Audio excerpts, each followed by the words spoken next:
नमस्कार, मी मनश्री पाठक। सर्वप्रथम तुम्हा सर्वांना मराठी नववर्ष आणि गुढीपाडव्याच्या खूप खूप शुभेच्छा। बघूया टॉप 9 राजकीय बातम्या। महाराष्ट्र नवनिर्माण सेनेचा आज छत्रपती शिवाजी महाराज पार्कमध्ये गुढीपाडवा मेळावा। राज ठाकरेंच्या भाषणाकडे महाराष्ट्राचं लक्ष। राज ठाकरे युती संदर्भात आज बोलणार का, याकडेही सर्वांच्या नजरा।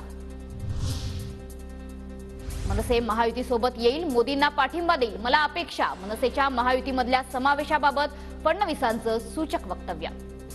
महाराष्ट्र नवनिर्माण सेना ही देखील महायुतीसोबत त्या ठिकाणी राहील, मोदीजींच्या सोबत राहील। मोदीजींना त्यांचा पाठिंबा असेल, अर्थात त्यांचा पक्ष आहे, त्यांना निर्णय घ्यायचा आहे। पण माझी मात्र निश्चितपणे त्यांच्याकडनं ही अपेक्षा आहे की यावेळी त्यांनी मोदीजींना पाठिंबा दिला पाहिजे।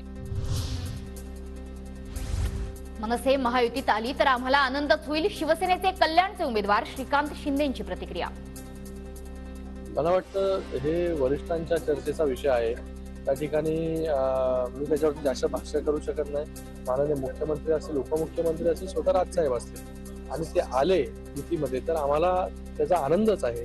कारण की सगळे एक विचाराचे समविचारी पक्ष जर एकत्र आले तर लोक जे आहेत अजून त्याला मतदान जे आहे ते बरोबरून पॉझिटिव्हली त्या ठिकाणी बघतील आणि अजून चांगली कामं जे त्या ठिकाणी होतील।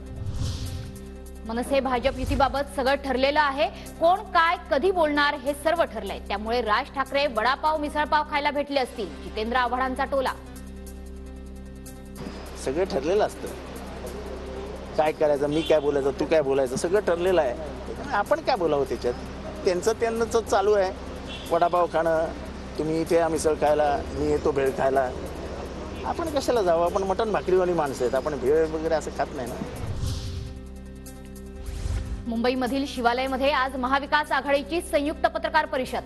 सकाळी 11 वाजता पत्रकार परिषदेला सुरुवात होणार। उद्धव ठाकरे, जयंत पाटील, नाना पटोले उपस्थित राहणार। जागा वाटपाचा तिढा आज सुटण्याची शक्यता।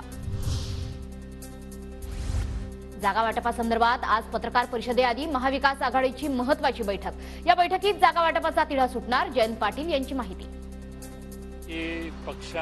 तीन पक्ष, मित्र पक्ष, हे सगळे पक्ष एकत्रित येऊन आम्ही चर्चा जी करतो, संबंधितांना योग्य त्या माहिती आम्ही त्यावेळी दिलेल्या आहेत। आता एकदा निर्णय होईल, निर्णय झाल्यानंतर शेवटी आघाडीचा धर्म हा सर्वांना पाळावा लागेल। आणि सांगलीच्या जागेबाबत आज महाविकास आघाडीच्या पत्रकार परिषदेत घोषणा होण्याची शक्यता। सांगलीत ठाकरे गटाचे चंद्रहार पाटील उमेदवार, पण सांगलीवर काँग्रेसचा दावा। उद्या निर्णयाची गुढी, काँग्रेसचे इच्छुक विशाल पाटलांचं वक्तव्य। धनंजय सावंतांनी कार्यकर्त्यांसोबत मुख्यमंत्री शिंदेंची ठाण्यातील निवासस्थानी भेट घेतली।